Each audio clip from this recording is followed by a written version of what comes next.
देखो जाता वे देवघर में गाड़ी बुक कई के गाँव के सवारी। देखो जाता वे देवघर में गाड़ी बुक कई के गाँव के सवारी। चल शिव के नगर कांधे धोई के कांवर कट जाई राह बोलत बोल बम पर। खुश होई है भोला चिलम प खुश होई है भोला चिलम प खुश होई है भोला चिलम प खुश होई है भोला चिलम प। तो जी हाँ ये भैया आप सब कैसन बानी जाइए भैया। और हमरा पूरा विश्वास रहेला, मन में आस रहेला, हुलास रहेला भैया कि आप लोग मस्त हो खबजा, खुश हो खबजा, स्वस्थ हो खबजा, तंदुरुस्त हो खबजा।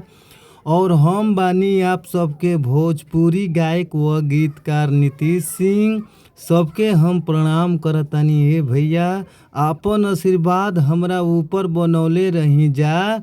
अब भैया रउआ सबके बीच में बहुत ही कम से कम चार्ज में, बहुत ही कम पैसा में हम ई बोल बम के गाना लेके आ गइल बानी ए भैया।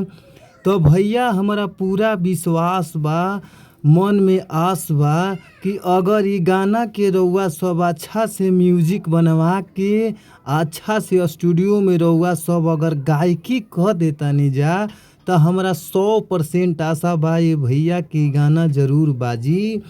जी भैया रउआ सब अच्छा गावतानी जा, अच्छा बजावतानी जा, फिर भी रउआ सबके अच्छा मेटर गाना नइखे मिल पावत।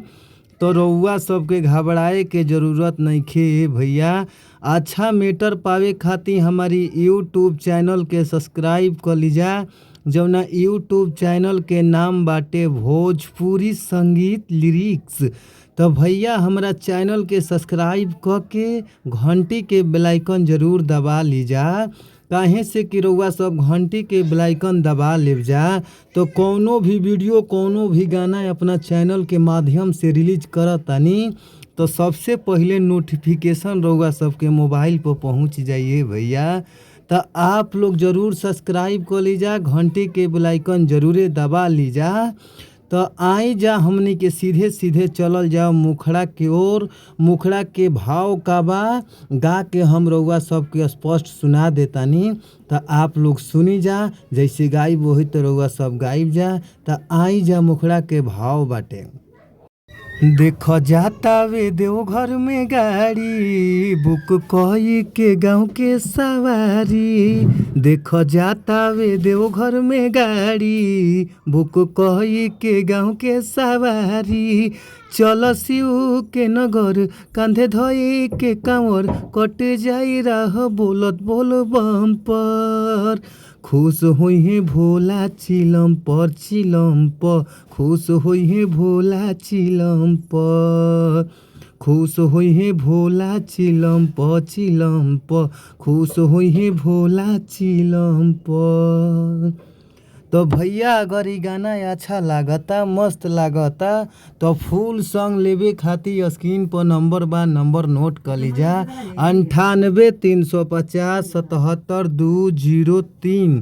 एक बार और नंबर नोट कर लीजिए भैया 98 350 77 203। भैया इ नंबर पर कॉल करी जा। कॉल कैला पर रउआ सबके बहुत ही कम से कम चार्ज में इ गाना मिल जाई। तो आप लोग ज़रूर कॉल करी। फिर मिलल जाई नेक्स्ट वीडियो में, अगला वीडियो में। तब तक खातिर bye bye, thank you so much. आप सभी लोग के धन्यवाद।